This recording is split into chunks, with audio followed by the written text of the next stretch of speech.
In August 2022, Discovery Channel did something unthinkable. Within days, they wiped out every trace of one of their most iconic vessels, the Cornelia Marie. No reruns, no streaming, no explanation. Why?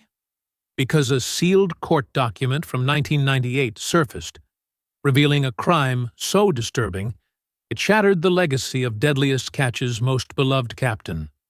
This is the true story of the Cornelia Marie. The rise, the heartbreak, the cover-up, and the reason it vanished. Built in 1989 at Horton Boats in Alabama, the Cornelia Marie was no ordinary crab boat. With twin 750-horsepower engines and tanks for 28,500 gallons of fuel, it was built for survival in the brutal Bering Sea. The boat was named after the wife of the man who commissioned it, Cornelia Marie Collins. She wasn't just a namesake, she was a co-owner, even after the divorce. That name on the hull became more than just paint. It was a legacy. Its aquamarine and yellow design became iconic, and so did the man who would soon command it. Phil Harris didn't just run the Cornelia Marie, he was the Cornelia Marie. A high school dropout, he hustled his way up in the dangerous world of crab fishing. By his early 20s, he was a captain with a reputation for toughness and loyalty. He barked orders, chain-smoked through storms, and shared profits with his crew like they were family. In 2005, Discovery Channel selected the Cornelia Marie. It was Philip.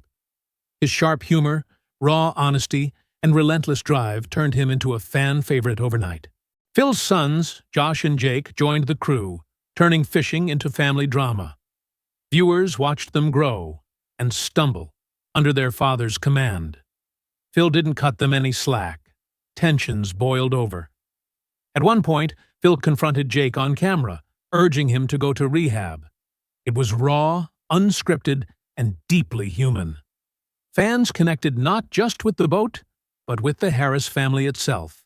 Then, everything changed. In January 2010, while docked at St. Paul Island, Phil Harris collapsed from a massive stroke. He was airlifted to Anchorage. For a brief moment, there was hope. He spoke, even joked with doctors. But then came a sudden brain bleed. On February 9th, at just 53 years old, Phil Harris passed away. The Deadliest Catch episode showing his final days, Redemption Day, became one of the most watched in the show's history. Millions cried with the Harris family.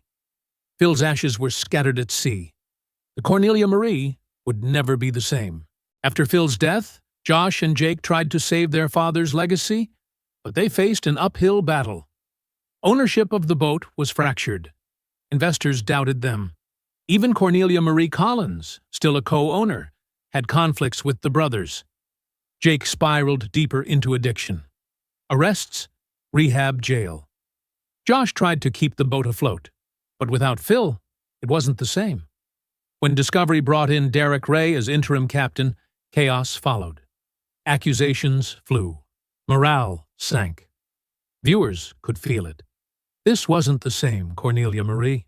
In 2015, Josh partnered with childhood friend Casey McManus. Together, they bought shares in the boat, replaced the engines, and brought it back. At just 15, had Beep assaulted a 4-year-old girl. The case had been sealed, forgotten, buried. But when it re-emerged, the response was swift. Discovery cut all ties. Bloodline was canceled.